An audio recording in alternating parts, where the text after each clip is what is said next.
Want to know what the movers and shakers of New Hampshire's performing arts are thinking? Welcome to New Hampshire Unscripted with your host, Ray Dudley. In this episode of New Hampshire Unscripted, I sit down with Doris Ballard and discuss her role as Executive Director of Concord TV. At the 13-minute mark, we discuss how people can use free equipment, video equipment, audio equipment, a television studio complete with brand new LED lighting, green screen, 3 cameras which record from different angles, how you can get education and marketing, all from Concord Television. We discuss how she started a comedy school and a comedy club in Concord, how she won a comedy competition in Maine. We discussed how she's bringing stand-up comedy to Concord's market days. And she dropped some names of several new and upcoming comedians that she believes are going to be very big. I'm serious. If you're an entertainer in New Hampshire, you need to listen to this podcast just to find out about the free resources available to you. I hope you have as much fun listening to this episode as I had making it. Hi, Doris. How are you? Hey, I'm great. Thanks, Ray, for having me. Yeah, thanks for being here. I have 3 hot topics I want to talk to you about, but you can talk about anything you want. All right. The 3 things I wanted to cover was the stand-up comedy club, your history into comedy, and what's going on here at CCTV. Oh, great. Your job and all that goes on. You have any place you want to start? Yeah, well, why don't we start with Concord TV? Used to be called CCTV. Our acronym is now just Concord TV. I guess we branded CCTV so well when we first started years ago, but we're celebrating our 20th anniversary year this year as a nonprofit formation, that it's hard to get people to get out of that CCTV. But just to let everybody know, we are Concord TV because CCTV stands for closed caption TV. It gets people confused. Plus, there's a lot of other stations around Massachusetts have a CCTV. Concord I thought TV. It was Concord Community TV. It was, but because it stands for CCTV. So we changed it a few years ago as Concord TV. Our real name is Concord Community TV, but Concord TV is like the call letters, so to speak, gotcha. Of the TV station. And what do you do there? Right now, I'm the executive director. I've been the executive director for about 6 years. Okay. I started as the outreach and development director at part-time in 2001, and so now this will be my 18th year. I don't know where the time goes, but it's become a passion for me because I see every day the wonderful things we do in the community. What are your duties as, what did you call yourself, executive producer? Executive director. All right. What are your duties? What falls under that umbrella? Oh, the financials, working with the board is one of the big part of my job description, but it's hiring all of the staff and setting policies with them and just the day-to-day management of, you think of a small business, except we're a nonprofit, 501c3. Think about what a general manager would do in their small business. Everything other than what their staff does. So in this case, it's production. Mm-hmm. So I hire the people that do the production side, but I don't necessarily have to do production myself. I can't imagine there's much turnover. Well, because of the nature of who we hire, we tend to hire a lot of younger folks who are into filmmaking or production, TV, video production. They are always looking for a step up, but we've been very fortunate to have a few of our staff members that have been here quite a while. But it's general turnover in this market is expected. So when they come in, when you hire them and you say that they're like new people who are wanting to get introduced, what are they doing? What kind of a function would they be performing? Well, first of all, our main goal is to work with the city and the school district to manage the 3 channels. So Channel 22 is our public access channel. We have one staff person that schedules that channel, and that's all the content that comes in from our community producers, content that we might tape on behalf of, let's say, the Chamber of Commerce. Once in a while, we'll tape some of their important, like State of the State, things that we think people may not be able to attend. And if we could find a volunteer to tape all these things, but we don't want to miss out on having that to share with the public. So Channel 17 is the government channel, all the meetings, city zoning, planning meetings. We do have an employee who works specifically to cover those meetings. Dedicated to that? Well, right. Well, anytime there's a meeting, he will go into the city council. We have a little setup there that he captures all of it's gavel to gavel. There's no editing. So it's about transparency. Is this filmed or audio? It's both. And it'll be live. So we do have a live drop through our Comcast cable provider. And so the public can watch it live, and then we air it quite often afterwards until the next meeting comes So up. it sits on a loop? It's on the schedule at different types of the day when we don't have, the things. We have bulletin board announcements from the city that go on that channel. We have activities, graduation. We tape that. That goes on that. Well, that's the education channel, sorry. But anything to do with the city per se, we will put on that channel. It really belongs to the city of Concord, that channel. So we couldn't put anything that's not directly related to the city. But the meetings are the number one, planning, zoning, and city council meetings. Now, same thing with the school district, the education channel. They have a student that comes in and tapes in their facility, in their meeting area on Liberty Street, and they give us that content. We put it on the education channel. And again, it's gavel to gavel, no editing, which is very important for the public to know that, no matter what happens, we do not edit anything. So we are a window into our school management and our city management in that way. It's all about transparency.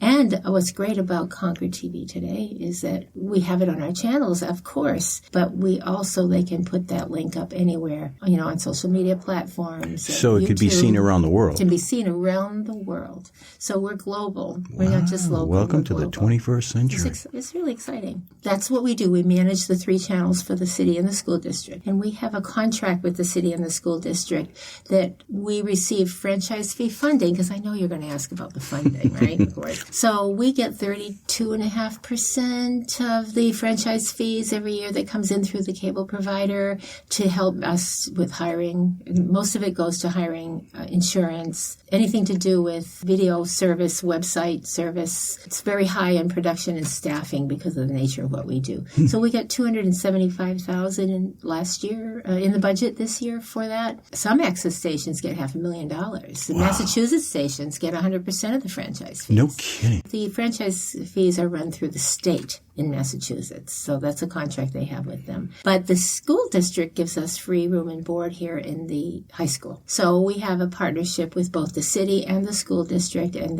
we're all working together to help provide access to the members of the public to be able to create content that goes on our channels to share with the rest of the public. And nonprofits. Nonprofits use Concord TV a lot. Public service announcements, we provide that for free. We provide opportunities for them to come in and do their own shows, to submit their bulletin board slides. It's all free. All of this is free. And we calculated about $90,000 last year in value, last fiscal year. It's in our annual report that we provided to nonprofit organizations and helping with them with PR and marketing. Does that include like man hours of people to help them? It's an estimated so much per show, let's say, if they were to go out and do this on their own or hire someone to do it within their organizations, it would cost so much for them to do this. Yeah. So, and I always underestimate. So it could be a lot more than that. So when you look at a budget of, say, $275,000, are you comfortable with that? Is that too little, too much? How's that working for you? Is it good? We do have additional funding through fundraising. Our big Easter extravaganza is coming up. Last year we raised a net profit of $16,000 on that, but that's a lot for a public access TV station to raise. But we have a lot of our small businesses and nonprofits that provide baskets to us and provide sponsorship. Nice. And it's a great event for the public. It's April 5th, 6th, and 7th this year at the Bechtest Shrine Center. They can go to concordeaster.org, which is part of our website. And so we raise that money. We teach classes. We're very, very big into training at Concord TV. Other stations in New Hampshire may not be their focus, but for us, a lot of training, youth video camps. We teach those through the Parks and Rec. And we teach adults video editing and how to create podcasts, like right now. Interesting, nice. Now, we don't make money on it. We do make some money, but it's really part of our mission. If we were to charge what they would have to pay in the marketplace, honestly, it would price nonprofits especially out of doing it. I want to touch on demographics. Okay. What do the demographics look like for CTV? And what are the more popular shows? I don't want to call them shows necessarily, but things that – because you have to be able to see the analytics. So you must know what maybe age range is watching, maybe what shows at what time? Because this is it 24 hours a day, I'm guessing, yes, right? At Loop? Right. Yeah. This is a really good question you ask. It's difficult to know. The only thing I can say to anyone who asks that is that we estimate approximately 14 to 15,000 households get the station, the channels. You said it's estimated? Estimated. Because we can't really get those numbers, accurate numbers from, those are held close to the cable providers' information. We're not here to put something on the channel and let's put it this way, we're here to teach people to use our resources for next to nothing, in fact, mostly free, to create content that, yes, it will go on our channels, but beyond that, it's up to the producer to promote their own program. But we can help them. We can't get measurements from Comcast or the cable provider. That, we don't have that kind of setup for public access TV. But what's even better today than years ago when I first started, there was no internet, there was no social media in the olden days, right? So now let's say that your podcast, we teach you how to do a podcast, or we teach someone to do a TV show or a podcast, whatever. We will then put it on our channel. We teach people how to put it on YouTube, how to put it on social media. We give them a link to it so that they can go out and promote. And that's when they can find out who watches because of the analytics on Facebook and on YouTube, right, and et cetera. So it's a good time to know. But as far as getting those sort of numbers, unless it's on YouTube, it's on Facebook and on a regular basis, they can't get it from strictly the channel. There's no Nielsen ratings. That's right. That type of thing. So you estimate 14 to 15,000 households. Households, which means that could be a lot of eyeballs. It can be a lot of eyeballs. But there's a lot of programming out there. Yeah, that's good. It's hard for them to find it. But we're here to teach. Mm-hmm. We're here to teach how to use the resources we have so that they can create content. So they can become, we're non-commercial, I must say that. So a business who comes in, I'm going to give an example of the Business and Industry Association. They now have a new show, BIA, Business. And so I would encourage people to look that up on their website too and on our schedule, which is, by the way, is on demand. People can watch it on demand. But let's say that they do a program here, and they have a hard time, and they're a business. Okay, so BIA came in, they wanted to do something that they could create to put out on their platforms. As long as they are not having a business on that has a call to action. For instance, let's say my business makes socks. I'm a sock maker, and I want to be able to, I'm on someone's show like the BIA, Business and Industry Association. I can talk about how I started in business and, why and the background information. They cannot have their guests say, oh, yes, how do you buy your socks? And where do you buy your socks? Yes, I have the best socks in the world, and you can buy them here.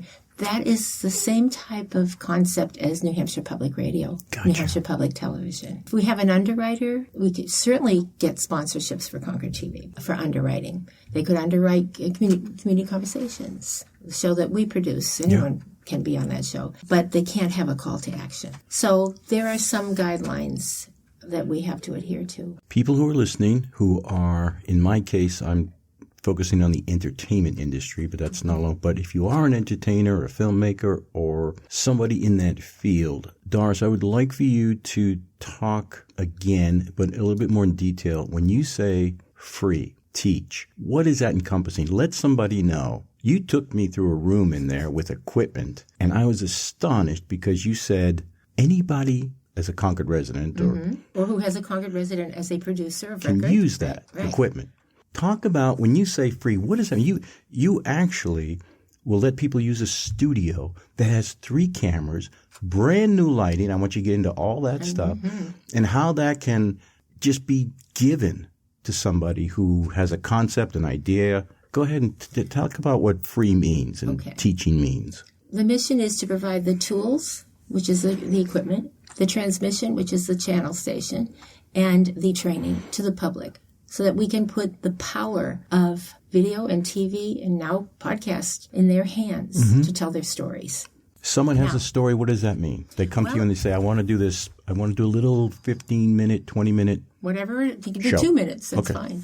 They have a story. Well, nonprofits, of course, always have a great story. Video today is very, very popular. People don't read. They want quick little videos. Sure. Right? So that's why we teach marketing here as well. So someone comes in and they say, I have an idea for a show. I want to do a show about my passion. Well, a good example is Book Swap Cafe. That was a nice little show that was done by some producers for years here, some community producers. They stopped doing it after a few years, because quite simply, after a while, you get tired or other things in your life. They did it for quite a few years. They interviewed authors. They would read books, the two and they wanted to do a little interview of authors, local authors. Great idea. A great idea, like what you're doing here. So they came in for an orientation. That's step number one. They come in for a free orientation. I or Josh Hardy, our station manager, will meet with them and say, okay, what's your idea? Here's the boring part. We're going to go over all our policies and procedures and stuff like that. This is what we're all about. Now you tell us what your idea is. See how we can make that happen for you. All right. Well, say I want to go out. Let's say they say I want to go outside and videotape with some of your free equipment over here that's worth thousands of dollars. Free. I want to emphasize free. I want to go out and videotape. You have to take a camera class. That's $50 to become certified. Then you can sign one-time fee. One time. Then you can take out all the equipment you want. You sign the paperwork that you'll take full responsibility for whatever you videotape. You have all the permission to use music if you use it. We help them to come up to understand what that is. Mm-hmm. So we help them plan a program, so to speak. It can be one time, every week, every month, once in a lifetime, doesn't matter. So, yes, $50. Then they can sign out the equipment. And they can use that equipment until they're ready with their content. And then we teach a editing class. So there's for $150, they can learn editing, and they can sign out our equipment. And there's no more costs after that. It's crazy. That's it. Unless they take a marketing class, which is a workshop. We offer those maybe once in a while, as we can. So the only thing that we ask for, and it's in that little contract we sign with them, is that they eventually give us something for the public content. I give this example. If you think in your mind that I'm going to take this equipment and I'm going to videotape my daughter's wedding, well, we would look at that as maybe not such a good thing. Yeah. But if they did that and wanted to give us a video about planning a wedding and how that all came about, that's a whole different ballgame. We don't grill them. They give us a form on what the content will be. If they put down daughter's wedding, I will be like, oh, well, let's talk about that. That's not appropriate. We had one that wanted to do something about hiking. Oh, and we also have GoPro cameras that they can rent out for free. For free. Right? They can go hiking. Let's say they wanted just whatever their passion is. Mm-hmm. So these two ladies did this Book Swap Cafe, and also the show was not only shown in Concord, but we were able to share that show with other access stations across the state and the country. They were able to get That's incredible exposure. That's amazing. But we have to teach them to do that. We don't have the staff to say, okay, now we're going to help you market it. Mm. We give you the tools to be able to do that. So if they really want to, I think they have their little show up there, and it's been a while, 7 or 8 different communities across the country. Another good example is a recent one, Brenda Wilbert. Well, I was at Hatbox Theater, mm-hmm. and by the way, you were amazing and true. I'm going to, amazing actor. Oh my God! Thought it was brilliant. Thank you. And I went to a writing workshop, some sort, and then I had met Brenda and Charles Wilbert, who came to a workshop here about in marketing. So they had hired someone to videotape a play reading, a staged reading. And it didn't translate as well over there because it's not set up for lighting for video or TV. It's set up for theater. So I said, why don't you come in and talk to me? And maybe I've always wanted a play series at Concord TV. This would be a win-win for everybody. Oh, you're not kidding. So Charles Wilbert is a very well-known playwright and teaches that at SNHU. He'll be retiring very soon. I know. So I met with Brenda Wilbert, and we went off the charts with that idea. It was like, oh, my God. Now Brenda has an idea of doing these play readings. She writes a play. She's organized the music behind it. She's gotten the actors. And they're staging plays on things like depression and on things like opioid abuse, pain. Use of pain. And then the first one was chemical sensitivity. Now her plays are becoming alive using our medium of TV and video in our studio. Right. That has the proper it's lighting. Tailor-made for it. Tailor. And we have volunteer producers in our on our list that are all on board for this. We have Joe Schotner, who's the director, Dan Chase, who does the audio. So we have a team. And these are going to be able to be shared with the public with Brenda and her husband and with our help all over. It's just a win for everyone. It's crazy to see it. And again, it's in a studio with 3 cameras. 3 cameras. From 3 different angles filming. Brand new lighting in there. Talk about that lighting. That's amazing to me. $124,000 we spent on the lighting. Man. We have just been given a blessing. All LED, brand new LED. Brand new lighting, amazing. And we have new flooring in there. And here's how we were able to Green screen? Green screen. What's Happening at the Audi has been doing their show since 2002-3, and you look as though you're sitting in the auditorium because they have pictures that have been used on the green screen. Oh, that's funny. It's awesome. This is very important for the public to know. When I first started here, we probably didn't have a pot for anything. 1.5 employees. Thanks to the wisdom of our city and our school district to see how we have a great impact in the community now, to them, to the school district, to our citizens, to our nonprofits, in providing them with the resources they need to tell their stories and to do marketing. Thanks to them, we are now at the point where we have enough staff that can cover that. They can help with that. If we didn't have, and we have no money left over for equipment, I may add. If we needed to buy equipment, unlike a Massachusetts station that gets $1 million a year, we would have to maybe lay off 1.5 persons to be able to do that. And so then it wouldn't work. It's a terrible trade-off. Right, it's right. So a few years ago, we were able to get a grant from our cable provider, from Comcast, through the city's 10-year contract with Comcast and our 5-year contract with us, to get $525,000, $52,500 a year that is put into equipment in our studio, Just in equipment. this podcast, for the community. So if nonprofit ABC wants to have help with their marketing, they would send their marketing person, if they're lucky enough to have a marketing person, and they would leave here saying, this now is our marketing department for video and TV. They don't have to buy the equipment as long as we get content for it. This is a gold mine. I mean, this is really a gold mine. Thank you. And we have archives. We're archiving back to almost day one. We have historical archives that we hope someday, once they're all in the cloud, people can search it, either through the library and through us, to be able to go look at some of these gems that we have created over the years. An example of that would be, let's say, Krista McAuliffe.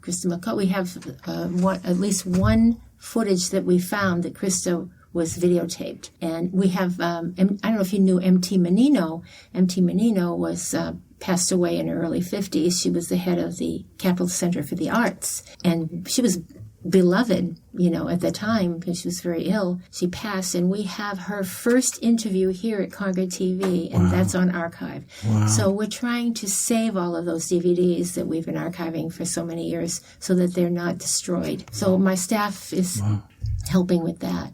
Archiving. It's surprising you haven't been touched yet by the Discovery Channel or the History Channel for some of that information. It could happen. So we need people like you. If somebody wanted to follow up on that information, get more information, how would they contact you? They would contact me or Josh or anyone here for an orientation. Start with that, 226-8872, or email me at doris@concordtv.org. Our website is yourconcordtv.org, and anything again for the Easter extravaganza. Find out what's happening. Our big fundraiser is April 5th, 6th, and 7th, concordeaster.org. They can get it all on our website. Okay. So it starts with an orientation. Email me, pick up the phone, come on in. Let's talk about how you can preserve whatever I do now after I'm long gone. If I do a show here at Concord TV, which I do, my family will be able to go back. Lives on forever. Right. It's all digital. That's right. And one last question. Where are you located? in Concord High School. Interesting. Entrance the high school. D, as in Doris. Okay. Dog. Entrance D. They come in, they sign in at the main office, and then after that, they just come on over here and see us. It's a gift to be in here because we're here for the students, for morning announcements. We're here for the teachers. We're here for the city and the school district especially. But it's also difficult because we don't have this giant studio out on Main Street somewhere, You don't need a giant studio. It's a beautiful little studio tucked right inside the building. Everything people need. Let's get into comedy. Okay. Let's start with, I think, the Comedy Club. I want you to talk a little bit about the Comedy Club that you're part of, working with. Has there ever been a comedy club in New Hampshire? No. In Concord? No. Not to my knowledge. And I've been here, 40 some odd years in Concord, right? No, this is really a first of its kind. Talk about how that came about. Who was involved in that decision? And talk a little bit about why. Is there a rise in stand-up comedy that's coming up? I mean, what's happening there that drove that? It's on my bucket list to always do stand-up. Check that one off. Many years ago, I took a class in Maine. And my daughter and I took the comedy class together. And we did it to save money. Because if we were a duo, we wouldn't have to spend the same amount. Brilliant. Except that I had to do stand-up comedy with my daughter. Okay. That was quite a fun experience. So years later, I took a class with Dave Radigan in Massachusetts because I always had it in my head, I don't think I'm good enough. I have a hard time writing, I don't know how to write comedy or whatever. Being involved in theater like yourself, I'm always typecast as a comedian. As much as I'd love to do, we know comedians can do serious stuff. Yeah. But I'm always pegged for the comedy role, so I may as well go with it, right? Right. So I said, you know what? Why don't I start a school in Concord? So I approached my husband. Do I drag into any of my crazy feeds? Mm-hmm. I said, let's, because I want something that we can do together. Honestly, Ray, I was going to get into politics. They're both circuses. I really thought that when I reached my age now, I would want to really make a difference in politics. So now I'm so not interested in doing anything political. So I thought, what could be something that my husband and I could do so that someday when we're retired, we don't have a ton of money to go travel, which we would love. We'd like to do comedy together, because he used to do comedy deliveries and we used to do deliveries and that old younger age when we weren't embarrassed to do it anymore. So I started this school, and I hired Greg Bogus, another pitch for Hatbox Theater. Greg Bogus teaches but produces stand-up comedy, brings in comedians from around the area, New England area, maybe a few times a year. So I hired him. And fast forward to 3 years later, 2.5 years later, I consider him a good friend. And through him, I've been able to perform at different clubs around. Not a lot, but enough to know that, this is pretty cool. You know what? I can do this. This is a fun hobby. So there was a comedy competition last year at the Latchkey in Portsmouth. I'm getting to the comedy club now. Okay. And we've had about 14 people graduate from stand-up. And we had an improv class workshop too. I was at the Latchkey last year. There was a comedy competition. They had 40 people sign up. I won. I think people may have felt bad for me. Or I was having a good night that out of 40 night. People? But it was over 10 nights, I think. No, it was 4 nights, 10 per... Something like that. I can't remember it. I just know I was a nervous wreck. And I won. So it was stand-up. Mm-hmm. And my stand-up is about getting old. And that's pretty darn funny. The things that I... What would you know about that at this point? You're still young. Please. Anyway, so I loved the venue. And I thought, God, this is a really nice place. And where was it again? It's at the Latchkey in Portsmouth. What's the ambiance there? What kind of atmosphere? It's like a speakeasy type thing. It's Gotcha. a feel of a speakeasy, but not dressed up like a speakeasy, but it was the light, it was just very nice and cozy. You probably couldn't get more than 50 people in there. And they had a bar and everything. So I thought, I'd love to do that in Concord. So like a ninny, I started a business called Laughter in New Hampshire, which is No-Do Productions, Norman Doris Ballard, No-Do. It could have been Don't Know, but we thought that might be kind of, we know Don't something, know. Yeah. But we know it's No-Do. We're not making any money on this. So anyway, I approached the people at Tandy's because they had a back room that was really perfect for that on Main Street. And I wanted something on Main Street because I wanted to be part of this new excitement that's happening on our Main Street, the heart of our city. Right. And they thought it was a great idea. And so we had our first stand-up comic club. And I'm getting comedians from all over the region. When you say region, you mean? New Hampshire, Massachusetts, Maine. How are they finding out about it? Now that I'm in kind of like learning the rope, they're very generous. For instance, there are not a lot of women doing stand-up. Maybe it's because men don't think women are funny. I don't know. But we tend to think of like Roseanne, Sarah Silverman. But look at the number of women compared to the number of men. Well, yeah, I'll agree with that, yeah. Right. So I wanted to have at least one female at every night. So I put out to the comedians that I do know, I said, I'm looking for some female comedians. Boom. I had somebody recommend like 7 of them. I contacted them both all on Facebook. They messaged me. They're very generous about, we will come to Concord. Are these paid gigs for them?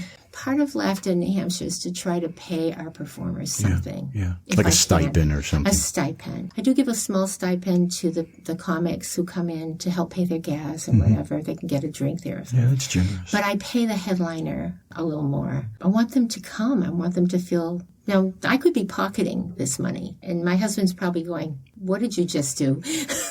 Why is this costing us? This is a negative. Why are we not in the positive? I know, but there's positive that's going to come out of it. Right. It's good karma. And so I'm getting to meet all these great people, these funny people. I'm giving newbies an opportunity to come and perform.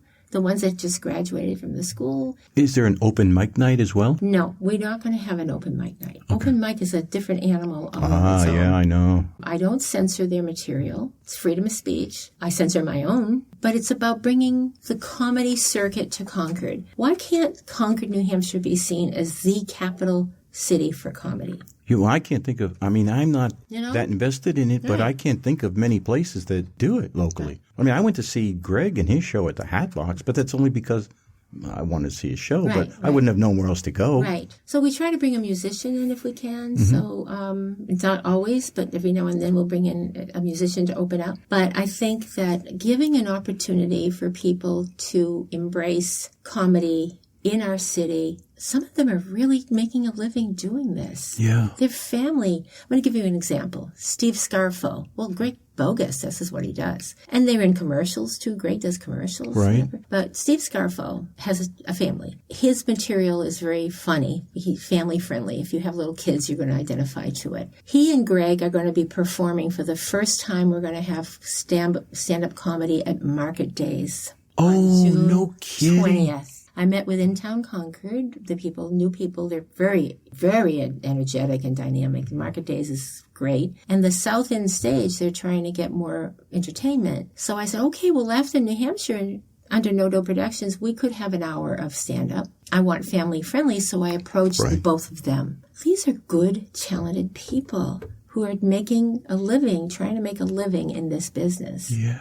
Not like me. I mean, I'm a producer at heart. If I learn how to write comedy and how to present it properly, yay. I might write a play down the road. You know what, if I live that long. But for right now, let's bring some comedy to Concord. I mean, you can go see comedy shows at the Cap Center for the Arts once a year or whatever. That's awesome. But every month, the second Thursday of every month now, you can go to Tandy's and there'll be a comedy show. Yeah. And Concord Center for the Arts, it's not really helping the local comedians. I mean, they're bringing in the big name the headliners, right? Which is great. Yeah, Love I know. I go to all the shows so that I can learn from them, right? There's one coming on April 11th. His name is Drew Dunn. I believe it's April. He is going to make it someday. A lot of these are going to make it someday. Which is a great time to catch them, right? On the way up. He says he'll never say no to anyone. He said yes immediately. He's a young guy. Went to see him thanks to Greg Bogus over at Fody's in Nashua. Give a pitch to Fody's. Yeah. Killed me. Amazing. I said, this kid's going to make it. And so when I asked him to come, he said yes. That was great of him. Oh, my God. We want to be able to say that a lot of the ones who came to Concord are making it big now. Yeah. So they'll be at the Capitol Center for the Arts in a few years, being the big headliner. Right, right. What's a typical night at Tandy's look like? How long is a set, and what Are we talking a 3-hour night, a 2-hour night? The Valentine one was the opening. That was huge. That was put in the atrium. That's not going to happen again because that was just the opening, the grand opening of it. The smaller club is going to hold about 70 to 75 people. Okay. It's a good size. That's going to be intimate. It's going to be intimate. I hope to get at least 25 to 30 people come until we build it. Sure. So the next one is the St. Pat's one, which is this coming Thursday. It's kickoff of St. Pat's. But some comedians will get 5 minutes. I performed at the Shashkin. So you don't require a minimum? Well, no. It depends on how long they've been doing comedy. So there's like levels. This is what I'm learning. I won't be given 15 minutes unless it's my club. And even then, I wouldn't go that far. A new person, brand new, if we want to give them a chance and they're making some headway, maybe 5 minutes. Okay. I got 5 minutes at the Shashkin in Manchester a few months ago. I really wanted to perform there. But the headliner will get up to 30 minutes. And others who've had more experience will be 10, 12, 15. So it's an hour and a half show. Right now it ends at 10, but we're going to go earlier now. We're probably in the future one's going to be like 7:30 to 9. Why is that? Because it's a Thursday night, Yeah. So we're learning. We're adjusting. Mm-hmm. Where do you want to see it go? Do you see it going past one place? I mean, or do you want to see it grow to a venue of 150? Or do you like it like it is? No, we like it intimate with probably one big comedy show a year. And I have some ideas for that, but I'm listening. Okay. I'll tell you on the QT. All right. But nobody's listening. You can go ahead. One big show a year. No, one big show a year that is at a venue that is probably in the atrium that holds about 150 people in the Eagle Square. But we'll need really good, maybe a dinner and a show type thing. Yeah. We're working on that. But we want that club. We want people to get in the habit of saying, hey, it's the second Thursday of the month. Let's go see what's at the comedy club. There is a fee. It's $10. That helps cover the cost. That's nothing. That helps cover the cost. Do you think it detracts from the audience at Hatbox? Or do you think they're two different? I see it complementing it. As in? Because Greg doesn't do one every month. He'll do like 3 or 4 a year. And there's no alcohol. Well, you can bring your own alcohol at Hatbox. Right. But here at Tandy's, there's appetizers and food and alcohol. I know nothing about Tandy's. Is it a restaurant? Is it a bar? It's a restaurant on Main Street, across from the state capitol. People at a comedy club will expect to be able to buy drinks and have food. You can't do that at the Hatbox. The Hatbox is more of a theatrical show. You can bring your own alcohol, but most people don't think about that. Yeah, or they just drink on the way in. Mm-hmm. But there's a bar in this club that we have, and there's, little tables, and you can order off the appetizer menu. That's a real good traditional comedy club that I've seen in my short life as a comedian. Let's talk about your road to comedy. I'm guessing there are a lot of people who may not know who you are. You and Norm, a.k.a. the husband, a.k.a. the angry one over the finances. Go back a bit. Yeah. Go back a bit and talk about the early days of where you guys came from. And I know both of you have done theater. And so the days of the costume and ice cream place in Concord, give us a little bit of overview of that. And did you have the itch back then to do comedy, or what's going on there? Like all kids, I was an actor at St. Anthony High School. I had a little trio that I started. We were called the Antoinettes, and we would sing at my cousin had a band called Ray and his Rhythm Kings, right? God bless him. And every now and then, if he was performing at a place, then he would give us $10 each to go perform. We sang, 50s type stuff. I always thought I wanted to be an actress, but I didn't think I had the looks or whatever it was. But anyway, fast forward to later when I married Norm, we started Ballard's Novelty and Party Shop, and then it morphed into the costume shop years later, and we would do balloon deliveries, balloon decorating. I hired characters to do deliveries. Norm would do character delivery like he doesn't do them anymore, God bless him. He's still remembered as doing comedy deliveries as Buffy the cheerleader. Norm is good with... I can't get that picture. That is it's pretty scary, isn't it? That is not... And I know, it's like, he's a funny guy. My husband's very funny. And so together, we started getting involved with the Community Players of Concord. And then I became very involved as a volunteer, served on the board, like a lot of people I know in this community, and became passionate about what they did. And I was in Nonsense, started performing over at Seacoast Rep. I was in Nonsense too many times to count. But my sister's a nun. So it's only logical that I know nuns. And a comic singer. So it's more than a trained, beautiful singer. So I can handle singing in the comedy vein. And I'm typecast, as we said. I saw what it was like to have an audience react to a performance. And it's a rush. I know. Isn't it? Yes. It's a heck of a rush. It sure is. So when you step on stage and people know you from years of being involved and know that I've been in Nonsense and know that I was in Annie and all of that, and they look and they're expecting me to knock it out of the park. You know what that's like. And it's really nerve-wracking, right? You don't always knock it out of the park. Right. I like that rush. And then I had an idea for a play. I wanted to write a play, a comedy play. It's still in my brain. But I wanted to learn how to write comedy. So here you go. I'll learn stand-up. I'll learn how to write comedy. It's tough. It's different. And so then I got hooked on that. And then, of course, my husband would come around, hanging around every time I went and did stand-up. And then he took the stand-up comedy class. He did? Yes. And then he performed. He performed at the Hatbox. And he killed it. Oh, I remember sitting in the Hatbox little room in the back, and it was a sellout because it was our graduating reunion of class. And I'm sitting there with Steve Scarfo, who's a lot of admiration for him. And I said, that son of a gun. Stealing your thunder. Stealing. How dare he? How dare he? So now we're doing it together. You know, not together, Okay. But I mean separate together. It's not all about me anymore. It's about him, too.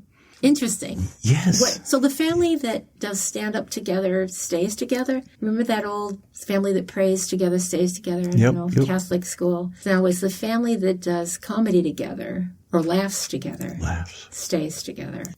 So we get funnier together as we learn. What happens in a comedy class? I mean, I know you're not all sitting around telling knock-knock jokes. Greg Bogus is great. He teaches the logistics of what is it like when you get on stage? How do you handle the microphone? The lingo that he uses in, like a set. What's a set? A set is your routine. So how long is your set? Okay. So you learn all the little things that you need to know before you step foot on So it's the mechanics? Stage. Yes. Not so much about the creativity part. He will bring in local comics. To talk about creativity? About how they got involved in it and how they write. And then you just start writing and you start performing for each other. And then there's a graduation. So now when we have a class, we hope to have another 6-week class with Greg in August. 6 weeks? 6 nights. Just 6 nights. We hope to have another one, and those graduates will perform at the New Comedy Club. So what's the progression from the first night to the last night? What's happening there? He gets to know the attendees. He gets to know who's there. And why they're there, why they're doing it. And then he goes over all the particulars about, this is the protocol, let's say, of the stand-up comedy. Because when you go to a club, you have to understand how much time you'll be given, how to sign up at the club. Everybody's a little different. And then he gives you leads as to where you might go get some experience. Greg does Fodes in Nashua. He is the comedy club producer there. And he'll give some of us the opportunity to perform at Fodes. I'll be performing for him March 23rd at the Hatbox. I'll be trying a new routine. Great. It's dangerous to try new routines. Yeah, I can imagine. And then there's a comedy open mic in Manchester on Market Street. So, there are some clubs that you can have open mic. And then there's Shashkeen. They've been around for years doing the comedy club. So, I'm getting to meet the greatest people. And I don't think they see me as any competition because there's a natural competition. Yeah. There isn't to everything. Yeah, but it's not as though everybody has the same routine and you're each trying to change it a bit. I found them to be very generous. The greatest thing about Greg Bogus is that he is generous in providing Norman and I and our production company with connections. Have you ever watched his Bogus Hour on YouTube? Well, we want it here at Concord TV. It should be here. And his last name, he's going to do it. He'll do it. But he hasn't taped a new show in a while. Yeah, and it's been a couple of years at least. We're going to have it here. Nice. And it's not an hour, it's a half hour. Okay. Which is really funny. Yeah. Because his last name is really Bogus. Yeah. It really is. Very good. Good point. Great name for stand-up. Yeah. But he's a very serious person. I know. I just talked to him. Very serious. We had we talked for over an hour, and it was not a lot of jokes in there. Yeah, he's a very serious person. Norm and I are producers first. I'm a producer at heart. You're a producer. Mm-hmm. Look what you're doing now. You're creating something that you're passionate about. Meeting great people, right? Absolutely. I think there's a lot of stories out there that haven't been told and need to be. I thank you for it. I think this is great. Well, you're an amazing actor. So just to get to know you. You can stop now. Just to get to know you. Because sometimes I'm in awe of people I know out there who are in demand for their acting abilities. Here's a tip. Just keep saying to yourself, he's just human. You put your pants on the same way everyone else does. No. Well, you're not a diva, and that's a good thing. Well, if that's it. I'm going back to work. All right, back to the job. Thank you very much. You're welcome. Thanks for listening. Be sure to check back for my future episodes, where I'll be speaking to John Campanello, Jim Regato, Michael Curtis, Catherine Martinez, Katie Collins, Matt Cahoon, and many, many more.